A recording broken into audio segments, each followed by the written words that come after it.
Bonjour et bienvenue sur Science Sport Endurance. Aujourd'hui, on se retrouve pour un nouvel épisode avec un nouvel invité. J'espère que tu es bien installé car aujourd'hui, on accueille Tony, un ancien militaire des forces spéciales de l'armée française qui a développé sa marque Émotion qui révolutionne le secourisme dans le monde du sport. Allez, on se retrouve tout de suite avec Tony.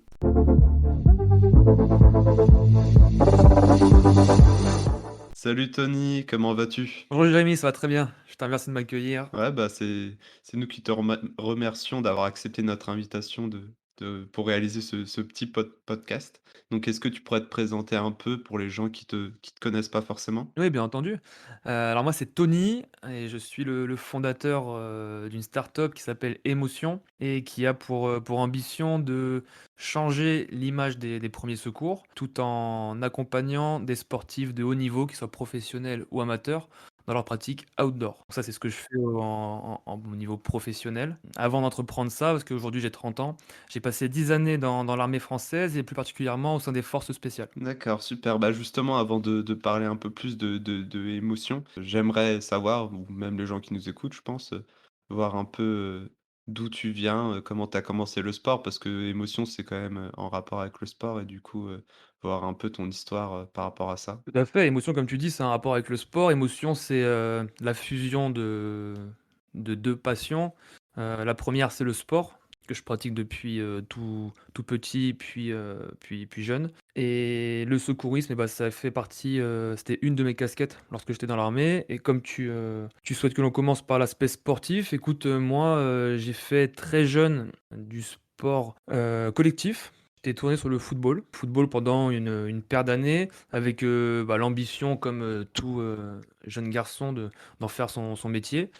Donc j'avais déjà à cet âge-là, malgré un jeune âge, un esprit de vouloir, être le meilleur pour, essayer d'en faire mon métier. Je sais pas si tu connais de près ou de loin ce milieu, mais voilà, il y a plein de facteurs qui font que, tu peux percer ou non. Ouais, bah, moi, je pense que je suis l'un des je dois être l'un des seuls, à jamais avoir fait de foot. Moi, j'ai fait un peu de tennis, quand j'étais vraiment, tout jeune parce que c'était en face de chez moi, mais non, je suis pas un footeux. Comme tu parles de tennis, moi j'ai fait du football à partir de 7 ans, je crois. Et juste avant, quand t'as pas le choix des sports, je fais de la natation, j'ai fait, du tennis, j'ai fait, un petit peu de karaté. Bah, en gros, j'ai touché à tout.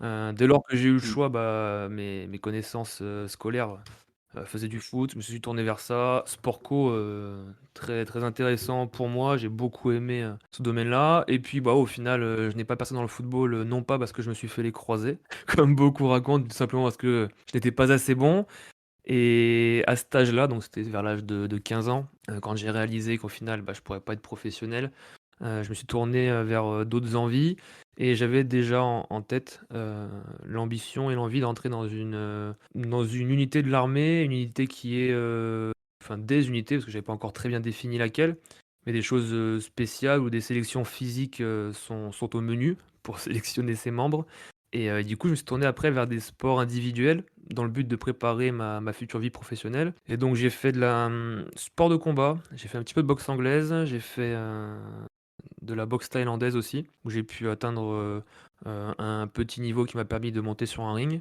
et je trouve que monter sur un ring, ça fait apprendre beaucoup de choses sur soi-même et couplé à ça, eh bien, beaucoup de courses à pied.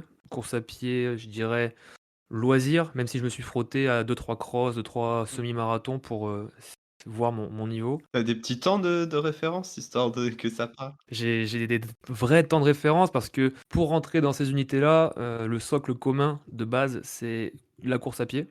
Donc par exemple, au moment où moi j'étais prêt pour moi, hein, à postuler à ces tests, aux 10 kilomètres, j'étais en 38 minutes sur du plat. Ouais, ça commence à être déjà un temps honorable. En fait, j'avais l'objectif de passer dessous les 40 minutes. Donc bien entendu, là, si on parle de, footing loisir, en short, t-shirt, basket. Mais parce qu'ensuite, lorsque tu entres dans ces, unités, les tests se font avec des chaussures montantes, en pantalon, avec peut-être un sac à dos. Ouais, avec des rangers et tout quoi, équipés quoi. Exactement, équipé, donc moi j'avais voilà l'objectif de passer sous les 40 minutes aux 10 kilomètres en course à pied, ce qui a été fait. Semi-marathon, que je dise pas de bêtises, si je vais en dire. En fait, j'ai plus de J'ai plus de souvenirs en short t-shirt, mais je me souviens très bien que, par exemple, 15 kilomètres, ça m'avait marqué, c'est pour ça que je m'en souviens. On avait fait les 15 kilomètres dans le sable au niveau des sélections, dans le sable avec des chaussures montantes comme tu l'as dit. J'étais à 1h10 ou 1h12. Ah ouais, dans le sable? Oh la vache. Alors sable dur, hein, on est malin, on se met au plus proche de l'eau, mais ouais, ça reste du sable. Ouais, ouais, c'est clair. C'est pas le rendement de la route, hein, ça c'est clair. Non, non, pas du tout. Donc ouais, beaucoup de courses à pied parce que, c'est important d'avoir une bonne VO2 max. Pour travailler aussi sa VO2 et l'enchaînement d'efforts, je me suis tourné aussi vers le CrossFit. OK, c'est intéressant ça. Donc voilà, comme tu vois, beaucoup de Puis du coup, en plus, j'imagine que ta corpulence est plutôt lourde, enfin, avec le crossfit et cetera, tu dois avoir une bonne masse musculaire et ça, c'est pas forcément propice à une énorme performance en course à pied, quoi, donc c'est encore plus honorable. non, pas tellement, bien entendu, il y a des gens qui ont une belle masse musculaire. Au CrossFit, alors moi déjà je j'ai pas une grosse masse musculaire, je mesure 1,80 m et je suis aux alentours des 75 kilos. Et les personnes qui sont, très, très, très, très fortes en CrossFit que moi j'ai connues. Alors certains ont un gabarit, imposant mais de base, sinon, voilà, on est quasiment sur du, 1,80 m, 80 kilogrammes ou 81-82, mais pas plus quoi, parce que au CrossFit, c'est un enchaînement, d'exercices. Bien entendu, parfois il y a de l'haltérophilie, mais il y a aussi de la gym. C'est pas des haltérophiles quoi, c'est des mecs qui sont complets. Par exemple, pour revenir sur l'aspect corpulence, il y a une, petite phrase dans l'armée et pas particulièrement dans l'armée de terre. Moi, j'étais dans la marine. Mais dans l'armée de terre, il y a une phrase qui dit, «Faut être, comme un chat maigre». Voilà, le physique pour, réussir ses sélections au début, il faut être vraiment, quelqu'un qui grimpe partout et qui court longtemps. OK. Ah, c'est intéressant parce que souvent les gens, ils ont un peu, l'image, du militaire qui doit faire, ouais, qui doit faire, 100 kilogrammes, baraqué comme jamais et cetera, alors qu'au final, pas du tout, quoi. Cette image n'est pas fausse, mais elle intervient après, tu vois? C'est-à-dire que moi, je me suis épaissi après avoir passé tous ces filtres parce que tu arrives, sur une unité, où tu as des besoins dans ton emploi, comme porter un gilet pare-balles, porter un bouclier, et pour, faire correctement ton travail, bah, tu te renforces, tu fais, de la musculation qui va te servir et là, à ce moment-là, tu t'épaissis.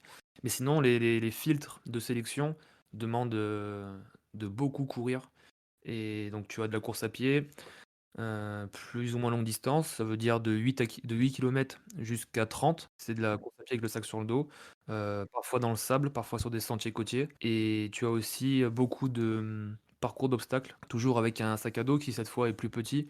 Il fait, 5 à 6 kilos. Mais voilà, c'est des parcours où tu dois enchaîner des obstacles et où tu dois te faufiler, donc ramper, grimper, sauter. Pour réussir ces tests, c'est bien de ne pas être trop corpulent et pas trop, enfin pas trop en muscle je dirais, en muscle épais.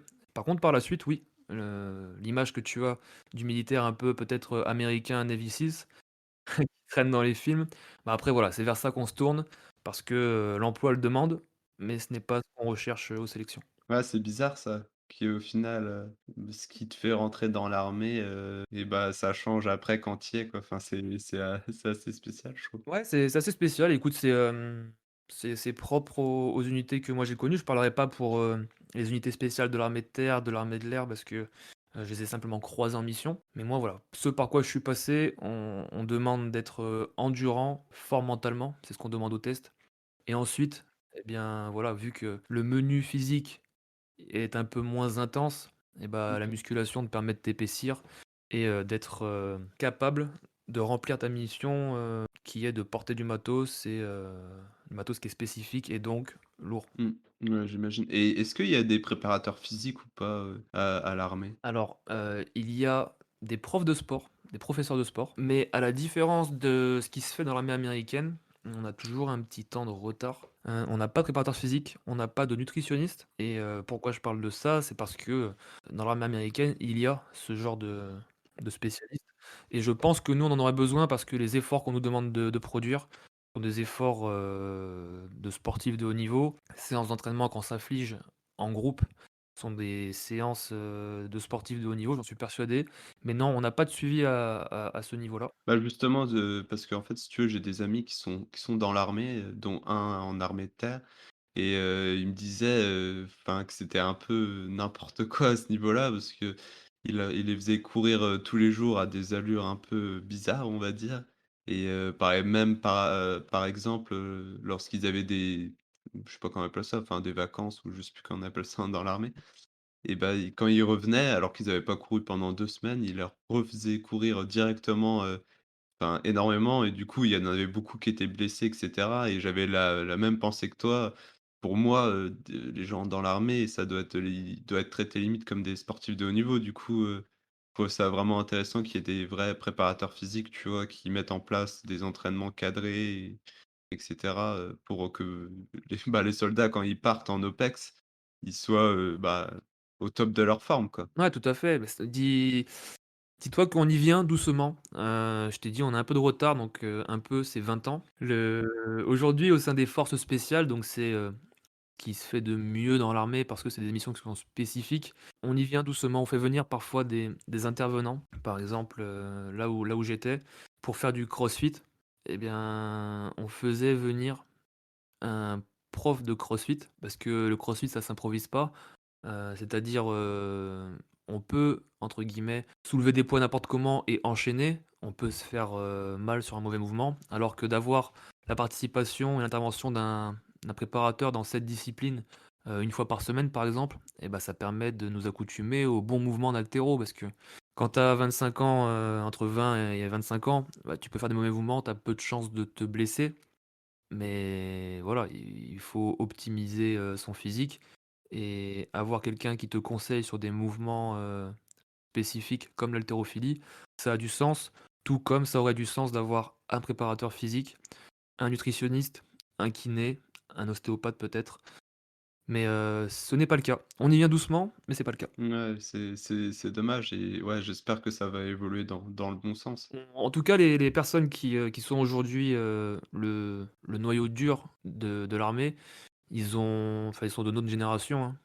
Ils ont entre 25 et 35 ans Mmh. et ces gens-là, grandissent avec cette culture, de la préparation physique parce que on s'entraîne tous très dur, dans ces métiers parce qu'on sait que le physique doit tenir. C'est, notre carte d'entrée dans ces milieux militaires et notre assurance lorsque l'on part en mission. Avoir un bon physique nous permet, plein de choses et comme, ils sont de notre génération, ils ont conscience que, il faut passer par, des gens spécialisés et donc ils font peu à peu évoluer la mentalité, dans ce domaine. Mmh mh. Ouais, c'est clair.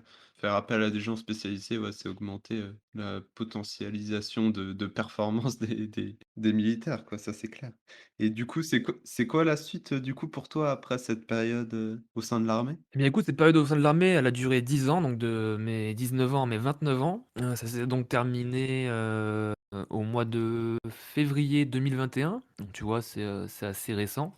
Mais avant de quitter, donc cette, institution militaire, je me suis dit que plutôt que de partir sans rien, j'allais, commencer à préparer ma reconversion comme on dit et j'ai créé avant de partir une structure, privée parce que dans la dernière année où tu es en lien avec l'armée, ils t'autorisent à entreprendre des choses pour justement ne pas être, entre guillemets «à la rue» lorsque tu t'en vas. Ah, c'est drôle ça, parce que ça fait vraiment encore référence aux sportifs de haut niveau, comme s'il préparait un peu son après carrière de sportif de haut niveau. C'est drôle ça. Il y a un lien, il y a carrément un lien. Tu l'as dit, hein, les mecs qui sont, dans l'armée s'apparentent parfois à des sportifs de haut niveau. Là, moi, je te parle d'unités spéciales. Donc c'est des gens qui sont sélectionnés sur un plan physique, tout d'abord, puis ensuite, mental et cérébral et donc tout est optimisé et on est quasiment sur, de la préparation de sportifs de haut niveau, lorsqu'ils partent en mission. Lorsqu'on part en mission, c'est comme si on préparait une compétition internationale et donc il y a un format d'entraînement, spécifique au travail, mais aussi physique et ensuite, comme tu le dis, après pour la préparation, d'après carrière, il y Mmh. a une pré enfin, il y a une, il va y avoir quasiment un emploi du temps sur mesure qui va être, permis par l'institution à ce militaire et qui lui permet d'entrevoir la suite, plus clairement. Donc moi, j'ai eu la capacité, la capacité, j'ai eu l'opportunité, pardon, de créer quelque chose avant de partir et donc je me suis servi d'une de mes qualifications parce que lorsque tu es dans ces unités spéciales, c'est des petits groupes qui partent en mission, quasiment un sport collectif, hein, on part à 10 ou 15 à l'étranger pour remplir des missions spécifiques et donc on a tous plusieurs casquettes. Certains, font de la démolition, d'autres, de la radio, certains, des nouvelles technologies comme les drones et moi ma casquette en plus de faire de l'hélicoptère, du parachutisme, d'avoir un fusil et bien, je faisais, du secourisme spécialisé. C'est-à-dire que il y a l'opérateur de base, il y a ensuite l'infirmier et le médecin, mais entre les 2, il y a, certains militaires qui sont spécialisés dans ce domaine-là. Ce qui permet, lorsque l'infirmier, est blessé ou lorsqu'il y a un cas de multiples, victimes ou blessés, eh bien, de prêter main forte et d'avoir des notions un petit peu plus avancées que la moyenne. D'accord et ça t'est arrivé du coup d'intervenir sur des blessés de ton unité ou J'ai eu la chance que de ne pas intervenir sur des blessés de mon unité. C'est une grande chance, bien que j'y été Mmh. préparé. Mais par contre, quand tu pars à l'étranger, tu travailles avec, de la population locale, des militaires locaux et donc ça m'est arrivé d'intervenir sur des blessures de guerre, sur ce type de personnes, en réel. Donc, voilà, j'ai pu mettre à contribution, tout ce que j'ai appris pendant ces années et ça s'était plutôt bien passé donc j'en garde un bon souvenir et comme je te disais, grâce à ces qualifications donc qui me plaisaient, je me suis dit que j'allais, faire enfin transposer ce que je faisais dans l'armée, au sein du monde civil et donc j'ai créé une structure que tu as introduit, au début de notre échange qui s'appelle Émotion et cette, structure privée, elle a pour ambition d'apporter ce sujet du secourisme dans le monde du sport particulièrement outdoor et sport extrême, pour que les sportifs, eh bien, perçoivent d'un autre œil, ce sujet du secourisme qui souffre de plusieurs a priori pas très sympas. Mais grâce à ce que j'entreprends, eh bien, par des produits, par des, formations et des échanges avec ces sportifs, je fais en sorte et on fait en sorte que les sportifs qui sont parfois dans des zones isolées, eh bien, aient un petit peu de matériel et surtout quelques connaissances pour réagir. Parce que lorsque l'incident ou l'accident arrive, eh bien, soit on est seul, soit on est avec un partenaire d'entraînement et c'est important de pouvoir, réagir. Ouais, c'est vraiment innovateur comme idée. Enfin, je pense que tu es le seul, dans le game, on va dire. Parce que à ma connaissance, en vrai, je connais personne qui fait ça. Et l'idée, tu l'as eu tout seul ou, tu es avec, des amis à toi? Eh bien, écoute, je confirme déjà ton premier ressenti. Oui, je suis tout seul dans le game. C'est à mon sens quelque chose d'aberrant, mais je vais pas me plaindre, hein, je suis seul à faire ça, donc je m'efforce de le faire correctement et comment est-ce que c'est arrivé? Écoute, pour tout te dire et être, totalement transparent avec toi, cette idée, pardon, elle est née, lorsque j'étais encore dans l'armée. Donc j'ai quitté l'armée en 2021, au tout début de l'année de 2021 et en 2015 et 2016, il y a eu des attentats en France, donc que tout le monde, connaît et a suivi. 2015 à Paris et 2016 à Nice, lors du 14 juillet. Pendant ces attentats, moi, j'étais à l'étranger en mission et donc j'étais à l'étranger, dans le but de protéger indirectement, la France et ses intérêts. À l'étranger, je me suis senti vraiment bête, tu sais? C'est-à-dire que tu passes tout un tas de filtres, tu es sélectionné, ensuite tu es entraîné, ensuite tu es très équipé et on t'envoie à l'étranger, loin de ta famille, avec tes meilleurs copains pour, bah, voilà, réaliser des missions pour la France et au final, on a tous été spectateurs de ça, de ce qui se passait en France et moi je me suis senti un petit peu bête, impuissant, inutile même, pour tout te dire et je me suis dit: «Écoute, quand tu auras terminé, cette période dans l'armée, tu mettras tes connaissances au profit du grand public» et je m'étais arrêté là et par la suite, eh bien ça a germé et puis un an avant de partir, je me suis dit: «Le grand public, c'est large, est-ce que tu pourrais pas faire quelque chose de plus spécifique, quelque chose qui te plaît?» parce que quand tu crées quelque chose, ça demande de l'engagement, de l'effort, des nuits, de travail et donc si je peux faire quelque chose qui me passionne tant professionnellement, affectivement, je dirais, c'est-à-dire avoir un sujet qui me tient vraiment à cœur, eh bien, je pourrais passer plus de temps à travailler et je vais pas le percevoir comme une corvée et donc me rapprocher du monde du sport, ça avait du sens pour moi et en grattant un petit peu, eh bien, ça avait aussi du sens pour faire, évoluer ce monde des sports outdoor.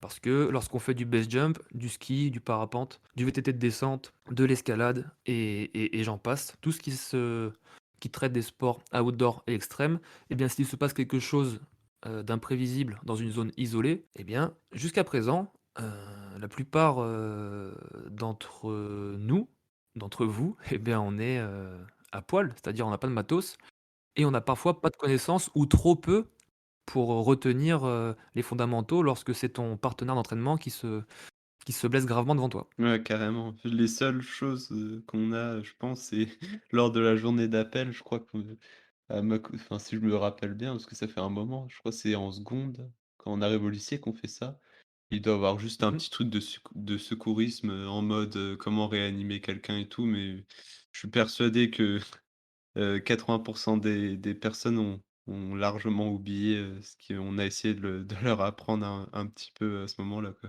Ouais, c'est exact et comme tu dis, donc on a tous, enfin pour jusqu'à présent, les seuls moments obligatoires, heu, pour apprendre le secourisme, c'est lors de la journée d'appel, donc c'est 2 heures. Ensuite, certains ont des interventions, au lycée ou au collège selon, les possibilités et les désirs des structures scolaires et depuis 2017, donc depuis que le président, Emmanuel Macron a pris sa présidence et a commencé son quinquennat, il avait le souhait de former 80 de la population aux gestes de premier secours et ce chiffre, il est pas, anodin. C'est simplement qu'en Allemagne, au Danemark, en Suède, en Finlande, eh bien, la population est formée à hauteur de 80 et en France, nous, on est qu'à peu près à 30. Ah ouais, il y a vraiment un gap, entre ces pays et la France, hein. Carrément, il y a un cap vraiment important et c'est pas totalement de la faute de la population française, à mon sens. C'est surtout qu'aujourd'hui, si on parle de premier secours, toi et les gens qui nous écoutent, pour beaucoup, on va avoir des a priori tels que, ce sont 2 secouristes avec un gilet orange qui vont venir, nous apprendre des gestes de premier secours. Ils ont un mannequin avec eux. L'un des 2 secouristes est moche avec une vieille moustache et il emploie un ton qui est généralement moralisateur et pas très divertissant et attractif. Moi, j'en pense, tu vois? Je sais pas si toi tu as déjà eu, enfin oui, tu as déjà eu, affaire à ces formations, mais je sais pas si c'est l'avis que tu en as aussi, mais je pense qu'on peut faire mieux. Ouais, ouais, c'est clair que je pense que c'est la vision qu'on a un peu du truc, hein. Et donc moi, avec émotion, en me rapprochant des sportifs et avec ma vision, le but du jeu est de mettre, un grand coup de pied là-dedans, de mettre ce sujet au goût du jour. Donc on le fait, avec des formations que je donne en présentiel et qui sont aussi valables et dispo en ligne, parce qu'on les a mis un moment en ligne pour s'adapter au Covid et ces formations, elles sont sur mesure dans le sens où aujourd'hui, si on parle de premier secours avec un sportif, avec toi par exemple, autour de ce podcast ou autour d'un verre ou d'un repas, tu vas comprendre assez rapidement qu'avoir des notions de premier secours, ça peut être intéressant, mais aujourd'hui, c'est pas assez sexy pour que naturellement tu te tournes vers de la formation. Tu ne t'es jamais avec la personne qui partage le podcast avec toi, Clément, c'est ça? Ouais, c'est ça. Avec Clément et ben, le mois prochain, enfin tu n'as jamais dit à Clément: «Tiens Clément, le mois prochain, on s'inscrit à une formation de premier secours parce que c'est stylé, on va passer un bon moment». Oh non, je c'est pas oui, mais tu sais, c'est souvent des choses, je pense qu'on y pense que lorsqu'il arrive un truc grave, tu vois? Enfin, c'est pas ouf de dire ça, mais ouais, la plupart du temps, je pense que les gens, ils réalisent que ça a un intérêt, c'est important que lorsqu'il arrive, un accident, quoi, et qu'ils sont là devant et ils savent pas quoi faire, quoi. Ouais, bah, mon job à moi, c'est ça, c'est la pièce du puzzle entre les 2. C'est, intéressant, mais c'est pas assez sexy pour y aller naturellement. Émotion, c'est la pièce du puzzle qui est entre les 2 et c'est pour les sportifs. C'est-à-dire que nous, on fait des formations sur mesure comme je te disais et ces formations, elles sont, donc attractives, divertissantes. J'ai l'habitude de dire en formation que ça sert à rien d'être trop sérieux pour parler de secourisme, parce que quand ça arrive, c'est déjà sérieux. Donc mettons un peu d'humour, un peu de jeu, un peu de divertissement. C'est la meilleure façon d'apprendre et de retenir les éléments fondamentaux de ce que l'on échange ensemble. Mmh mh. Le jeu, c'est la meilleure façon d'apprendre, tu rien qu'à voir les pilotes d'avion, aujourd'hui, ils s'entraînent sur simulateur, donc c'est des grosses consoles de jeu, quoi et c'est comme ça qu'on forme nos pilotes. Donc je comprends pas qu'aujourd'hui on continue de former, des gens sur un sujet qui ne les intéresse pas au premier abord, comme ça l'est et aujourd'hui, voilà ce que je fais. Je fais du sur mesure, aux typologies de blessures que peuvent rencontrer ces sportifs. Et justement, tu as parlé de formation, mais tu proposes aussi de l'équipement, non? Ouais, tout à fait.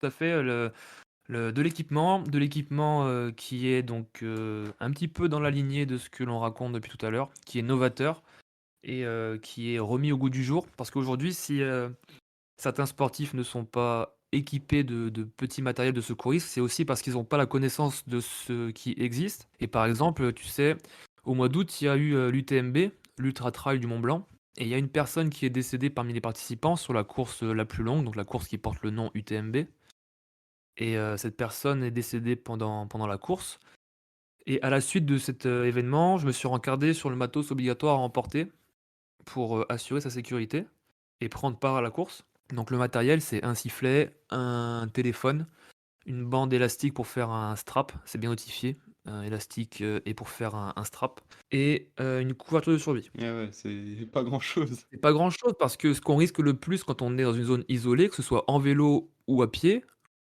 eh bien, c'est l'hémorragie. Ouais, c'est vrai. En une hémorragie pour te la faire courte, donc voilà, c'est un saignement qui va pas s'arrêter tout seul si j'appuie dessus et il y a un abus de langage qui est employé dans le monde du secourisme, c'est qu'en 3 minutes, on peut se vider de son sang. Alors c'est pas tout à fait ça. La petite phrase, c'est: «En 3 minutes, je peux perdre assez de sang pour que mon cœur se désamorce». Comme une, D'accord, pompe de ouais. piscine, tu vois? Quand tu as plus Mmh d'eau mh. et bah, la pompe, elle se met en sécu. Et bien, en 3 minutes, tu peux perdre assez de sang pour que ton cœur se mette en sécu. Et 3 minutes, bah, si tu ne fais rien, c'est-à-dire si tu mets, pas quelque chose entre la blessure et enfin sur l'hémorragie, ça va vite. Ouais, clairement, ouais. Et du coup, toi Et donc il existe du matos très, très petit, très compact. ouais, voilà, c'est ce que j'allais dire, après, ils vont te dire: «Ouais, ça prend de la place, c'est lourd» et cetera, quoi. Exactement, exactement et c'est la problématique, des mecs qui font du trail. J'ai des copains qui font des ultra trail, ils ont tellement un souci du poids qu'ils coupent la couverture de survie en 2, par exemple. Ouais, ouais. Tu prends des cyclistes, toi tu fais beaucoup de vélo de route, Mmh. bah, j'imagine que sur tes petites sorties et même parfois peut-être sur les longues, bah, tu en prends le moins possible parce que le poids c'est un problème. Ouais, ouais, clairement, tu as raison. Et bah, mon job, c'est ça. Moi, si aujourd'hui j'ai la prétention de dire que je fais du secourisme sur mesure pour les sportifs, c'est aussi pour que dans les produits que je propose et que je fais découvrir, ils soient le plus compacts et légers possible. Donc oui, je vends du matériel, sous forme de kits constitués, aussi sous forme d'éléments, distribués seuls et donc comme je disais, ce qu'on redoute le plus, c'est l'hémorragie, donc beaucoup de moyens qui permettent de, résoudre, résorber un saignement et l'arrêter. Parce que les secours et les renforts vont pas arriver en 5 minutes quand je suis, au milieu de la nature. Ouais, bah, oui, clairement. Et mais là, j'avais l'idée, enfin, je l'avais déjà en tête la dernière fois qu'on on avait un peu parlé ensemble. C'était, par exemple, le casque en vélo. Hem, Mmh. autant, bah, avant, on sait qu'il était pas obligatoire, en compétition et cetera et du coup, bah, personne le portait pour les mêmes raisons que tu as dit, par rapport au poids et cetera et après, bah, il est devenu obligatoire, et bah, les compétiteurs pros, ils étaient ils étaient pas contents, hein. À l'époque, faut le savoir, ils ont pas fait une grève, mais ils étaient vraiment, pas contents qu'on leur, oblige à porter ça, quoi. Et maintenant, avec le temps c'est devenu, bah, un objet stylé, tu vois? Comme tu dis, un objet, bah, vraiment, indispensable du cycliste, quoi. Enfin, je verrai jamais pour moi, les mecs qui font du vélo de route, sans casque, c'est pas des cyclistes, quoi. Enfin, c'est devenu, vraiment, un objet stylé, un objet indispensable et on verrait personne, découper la moitié de son casque, comme tu as dit avec la couverture de survie, pour gagner du poids, quoi. Et c'est pas pour autant que, au final, on chute pas tant que ça non plus. Je sais pas, mais c'est pas pour autant que qu'on le porte pas, quoi. Je veux dire, comme tu dis, je fais des sorties de même si je fais des sorties de 40 bornes, dans des endroits où je connais par cœur, je vais quand même prendre mon casque, quoi. Et je pense qu'il faudrait que ça soit un peu la même chose avec, des outils de 1er secours, quoi. Et c'est sûr que je chute pas tous les jours, mais il suffit du jour où, bah, je chute et que voilà, je suis un peu dans la pampa et il y a pas un il y a pas un pélos à 10 kilomètres, je serais bien content d'avoir ça, tu vois? Ouais, exactement. Bah, tu vois, c'est vrai que c'est toi qui m'avais fait cette analogie la dernière fois, entre le casque et le matos de premier secours. C'est totalement ça. Aujourd'hui, le casque de premier secours, il y a des marques qui se tirent la bourre pour faire des les plus profilés possibles, les plus légers, les plus stylés. Mais il y a eu un moment où, on a dû passer par l'obligation. Mmh mh. Moi, ce que je veux faire, c'est, ne pas passer par l'obligation, parce qu'aujourd'hui, l'obligation, ça casse les pieds à tout le monde. On est en pleine période de crise sanitaire. On parle de mettre son masque, à un moment confinement, après couvre-feu, puis maintenant vaccine-toi. Donc tu vois, il y a beaucoup d'obligations et je pense que tout le monde en a un peu, plein les bottes. Ouais, carrément. Donc pour faire passer ce message que le secourisme, c'est stylé et tout le monde sait que c'est important, mais personne ne sait encore que c'est stylé.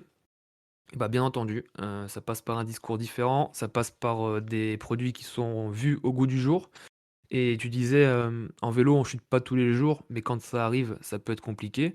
Mmh On en mh. avait parlé ensemble un petit peu en off, Cédric Gracia, ancien, VTTiste de l'équipe de France, qui maintenant, travaille en Andorre et vit en Andorre et travaille aussi utilise pour travailler les réseaux. Sur YouTube, il y a une vidéo de lui où, il fait un saut à La Réunion pour faire des images pour ses réseaux et à un moment, dans la vidéo, voilà, il break et ils disent: «On va boire un coup au bord de l'eau» et sur le retour, le mec qui le suit, il a sa GoPro allumée encore, il a pas éteint et lui fait un soleil par-dessus son vélo, je ne sais pas pour quelle raison, mais en faisant son soleil, heu, son frein transperce sa cuisse et l'artère fémorale est touchée et bah, ils sont sur un sentier au fond Aïe. de la Réunion et lui identifie très vite que c'est une artère, mais tout ce qu'ils ont sur eux pour réagir, et ils le font plutôt bien, ce sont leurs mains, quoi. Donc j'ai eu, Cédric Gracia au téléphone pour évoquer ce sujet et pour lui faire part que moi maintenant, voilà, j'existe, Émotion existe quelque part dans le sud de la France et a pour volonté de doter, tous les sportifs de haut niveau, professionnels ou amateurs, enfin même, en loisir, hein, tous les gens qui sortent de chez eux pour faire du sport, une activité physique, de matos de premier secours et il m'a dit: «Écoute, moi je te filerai un coup de main parce que je l'ai vécu et tout ce que j'avais c'était ma main». Ouais, c'est clair qu'à ce moment-là, je pense que ça lui aurait été utile d'avoir, du matériel, hein. C'est ça, tout à fait, donc voilà, il y a des choses, Mmh. que l'on peut emporter, qui sont pas encombrantes. Il y a des choses à savoir, qui sont, super stylées. Par exemple, l'une des choses que les gens retiennent le plus dans les formations parce que déjà j'ai toute leur attention parce que c'est au début de la formation, c'est sur les numéros d'urgence et ouais, quand je dis ça, c'est bizarre au premier abord. Les numéros d'urgence, ça peut être cool et stylé. Par exemple, est-ce que tu connais, le numéro d'urgence, qui permet aux sourds et malentendants de joindre les secours, toi? Ouh là! Heu, Je te mets dans la merde devant tout le monde, vas-y. pas du tout. OK. J'en Pour rigole, l'instant, c'est pas drôle, hein, mais je sais pas que il y c'est a pas de rapport avec les sports, mais on y vient tout doucement, laissez-moi le temps, je suis un professionnel. Les sourds et malentendants, il y a un numéro qui leur est dédié pour joindre les secours, parce que c'est vrai, on n'y pense pas, mais ces gens-là, comment est-ce qu'ils font? C'est le 114. Donc le 114 permet de joindre les secours, grâce à un SMS. OK. Ah, je savais pas. C'est peu connu, mais c'est stylé. Si demain, au cours d'une sortie sportive, tu n'as pas assez de réseau pour passer un appel, eh bien, peut-être que le SMS, lui, passera parce que tu es au pied d'une montagne et tu as qu'une barre de réseau. Ou alors que tu appelles, le discours est haché, eh bien, en envoyant un SMS au 114, tu peux entrer en contact avec les services d'urgence. Si demain tu fais, de l'escalade, du parapente ou autre et tu t'éclates la mâchoire par terre, tu te brises la mâchoire et tu peux plus parler, grâce au 114, tu peux joindre, pardon, un service d'urgence et ça, c'est cool. Ouais, c'est clair que, ouais, on n'y pense pas, je savais pas du tout, tu vois? Bah, tu vois, voilà, là, on parle pas de matos, on parle pas d'emporter quoi que ce soit, on Mmh. diversifie, un moyen d'appeler les secours, grâce à ton téléphone et peu Ah, de temps. d'ailleurs, je crois que j'ai entendu parler qu'ils allaient, réunir, tous les numéros en un seul, si je dis pas de C'est bêtises. c'est exact. Depuis le 16 novembre, il y a un projet de loi qui a été signé et qui dit: «On va essayer». Aux États-Unis, par exemple, le pays est 40 fois plus grand que le nôtre et ils ont un seul numéro d'urgence pour les secours. C'est le 911, le 911. D'ailleurs, celui-ci fonctionne Mmh en mh. France, pour info. Il renvoie directement au 112 et donc en France, ouais, ils vont, ils vont tester, pardon, pendant une année de tout réunir sous un seul numéro. Ce sera vraisemblablement le 112. OK, d'accord.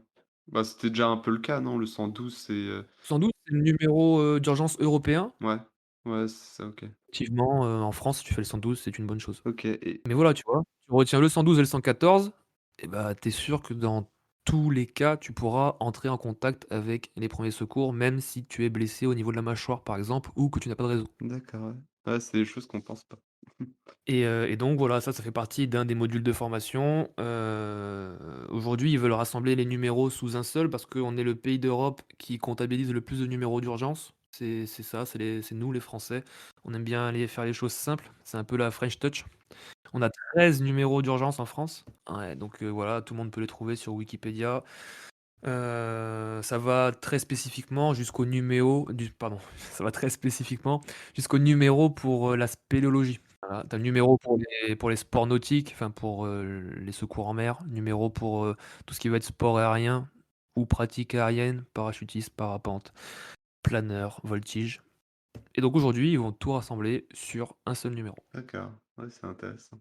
Et du coup, par rapport pour revenir un peu à l'émotion, j'imagine que tu as pu trouver du coup des partenaires pour t'aider, peut-être des sportifs de haut niveau? J'ai vu ça un peu sur le compte, Instagram. C'est exact. Alors écoute, on a démarché des sportifs, quasiment au culot, parce que je suis persuadé que ce qu'aujourd'hui je fais et ce que l'on fait, ça a du sens. Donc j'ai pas peur d'aller, confronter mon idée à ces sportifs et pour tout te dire, j'ai eu zéro refus, refus, net. J'ai eu des non-collaborations parce que, voilà, il y a des sportifs qui veulent d'emblée, un partenariat avec de l'argent et moi j'étais pas capable de le faire. On commence tout doucement à être capable de le faire et on est à la recherche de partenariats. Si, des gens qui nous écoutent sont intéressés pour nous accompagner et nous faire confiance. Mais on a des sportifs qui nous font confiance comme, bah, par exemple, Yoann Leroux qui est, champion du monde, de parcours, donc ancien champion du monde. Il a gagné, 6 fois des compétitions internationales de parcours. Aujourd'hui, il s'est recyclé un petit peu dans l'exploration urbaine et outdoor. On a Stéphane Toureau qui est vice-champion du monde d'apnée, qu'on a eu la chance de rencontrer, avec qui on a échangé, qui est, quelqu'un de très sympa, très ouvert et qui a adoré ce que l'on propose. On a rencontré Michael Mawem, donc qui fait partie des frères Mawem qui sont partis représenter la France aux JO de Tokyo en 2020.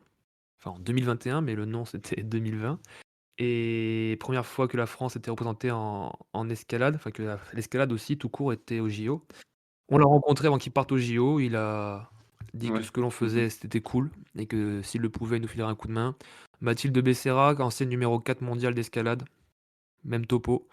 On a accompagné une femme qui fait du rallye raid, qui est partie faire, un rallye au Maroc et qui a l'ambition d'accéder au Paris-Dakar. On l'accompagne grâce à du matériel, je l'ai rencontrée pour la former, elle et son équipage. On a une personne qui fait de la slackline, voilà. Tous les sports outdoor, du wingsuit aussi pardon, je m'excuse auprès de cette personne qui fait du Mmh. base jump, de la wingsuit. J'ai son nom, Martino, mais je n'ai plus encore son prénom. Enfin voilà, on a l'ambition d'accompagner tous ces sportifs et bien entendu les sportifs qui font pas de sport, extrême, qui font simplement du running, je dirais en centre-ville par exemple, on les accompagne aussi parce que ces gens qui font des sports en centre-ville et ben ils ont accès parfois à des défibrillateurs. Tout le monde voit ce que c'est, tout le monde voit à peu près à quoi ça ressemble et où ça se trouve, mais personne sait comment l'utiliser et surtout parfois à quoi ça sert. Parce que tout le monde pense que le défibrillateur, ça sert à faire repartir le cœur, mais spoiler, ça ne sert pas à ça et voilà donc on accompagne tous les sportifs, certains nous font confiance, on est très heureux de ça et c'est ce qui nous permet en tant que petite start-up de continuer à travailler parce que c'est Mmh. pas facile tous les jours, mais on est persuadé que ce que l'on fait, ça a du sens et il y a de bons retours donc ouais, on continue. Bah, ouais, carrément. Puis je pense que c'est important de passer par des personnes, bah, qui ont de la crédibilité, quoi, face à des pratiquants plus loisirs et c'est pas pour autant qu'ils ont plus de risques, qu'un pratiquant loisir, quoi. Exact, exact. Voilà, moi comme je dis souvent avec les personnes qui me disent: «Mais tu pourrais en proposer aux commerciaux, qui sont sur la route tous les jours parce que ça a du sens». Oui, alors, moi, ce qui me passionne, c'est le sport, mais la personne qui, aujourd'hui écoute ce que l'on fait dans n'importe quelle activité physique ou non et qui fait le rapprochement avec, sa vie perso, les produits qu'on propose, les formations qu'on propose, elles sont judicieuses pour lui. On prend tous la voiture, tous les jours pour aller au travail, mais peu d'entre nous ont un petit truc dans la voiture au cas où, eh ben, il y a un accident ou alors au cas où je suis témoin de quelque chose. Mmh mh. Ouais, carrément. Mais voilà, mon axe de communication, c'est les sportifs parce que ça me plaît. J'adore échanger avec ces mecs et ces femmes parce que ce sont des gens simples. Moi, je suis simple et Mmh mh. pragmatique. Moi, ce que je veux, c'est aller, droit au but, dans le sens où les connaissances que je donne, les conseils, les solutions, ils sont sur mesure, ils sont aussi faits pour qu'ils soient pas généraux. C'est-à-dire que le secourisme, c'est écrit quelque part à un endroit, il faut faire ça, mais la vérité, elle est pas dans le bouquin, dans le document, référentiel de l'année 2021. La vérité, elle est sur le terrain et ce que l'on peut faire, sur une piste de ski, on peut pas le faire en descente de VTT et du coup, on va adapter cette chose-là et moi, c'est ce qui me passionne de pouvoir, donner des clés et des solutions à ces sportifs, divers et variés pour qu'ils soient encore plus épanouis dans leur pratique. Ouais, carrément, parce que chaque sport, comme tu l'as dit, a ses propres risques, à lui-même, quoi. C'est exact, on fait des formations, pour terminer là-dessus, en running, trail et randonnée, on va parler, par exemple, de l'hypothermie, du coup de chaleur, du coup de fringale.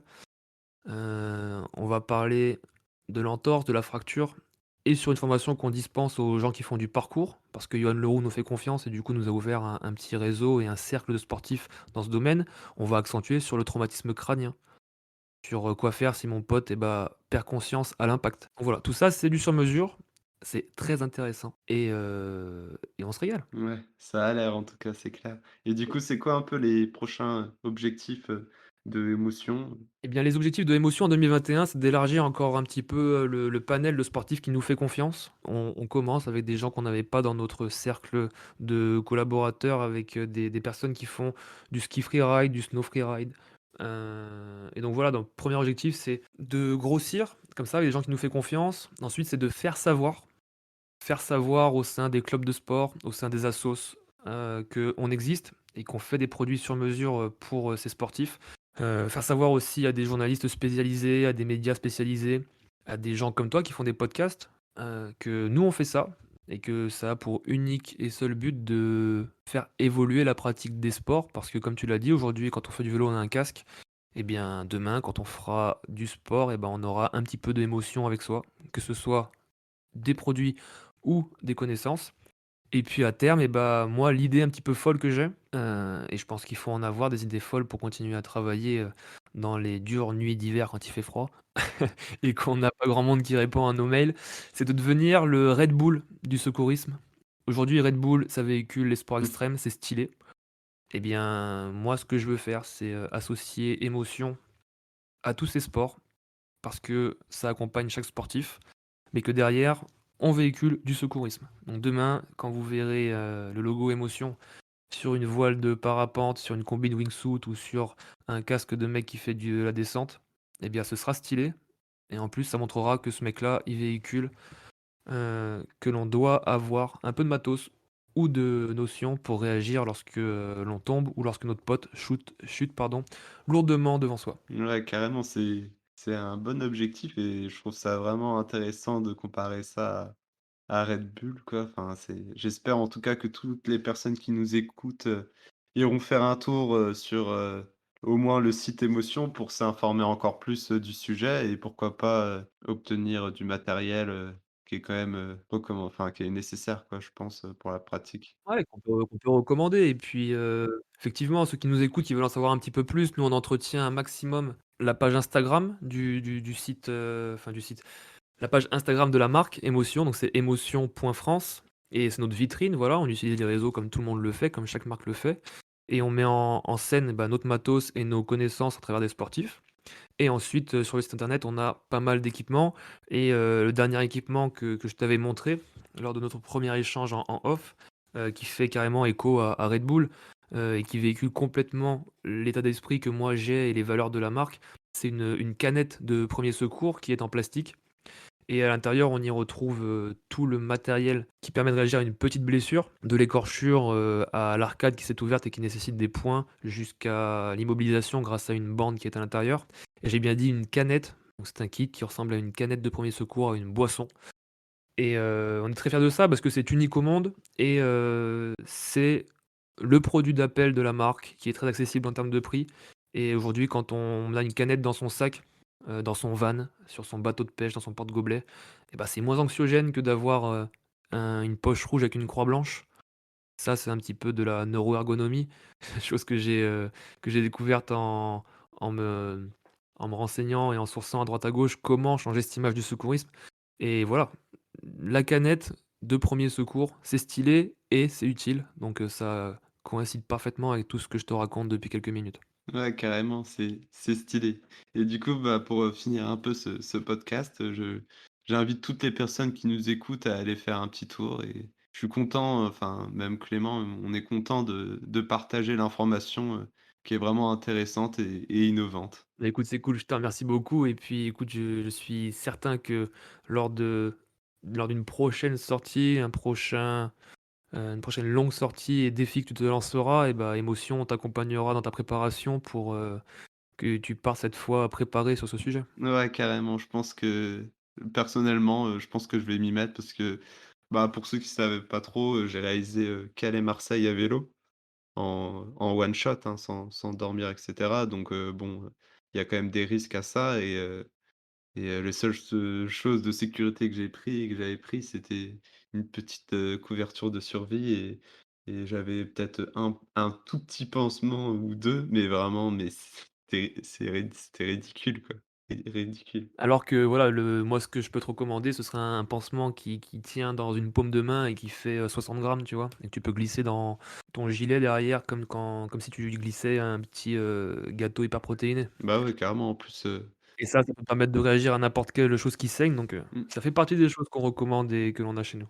en plus, je pense que j'avais la place, hein, de mettre ça, mais c'est juste que, ouais, on n'a pas encore, ce réflexe, comme le casque, quoi. Bon, bah, je te remercie et je te souhaite une bonne soirée et puis on se retrouve, très rapidement. J'en suis persuadé. Merci à toi, c'était cool d'échanger sur ce sujet et puis, eh bien, à très vite. Ouais, à très vite. Allez, salut. Ciao. Merci aussi à tous ceux qui nous ont écoutés. Je vous rappelle que vous pouvez retrouver tous nos podcasts sur Apple Podcasts et Spotify et en vidéo sur YouTube et Instagram. Et pour les infographies sur les sciences du sport, c'est sur Instagram que ça se passe. Allez, salut et entraînez-vous.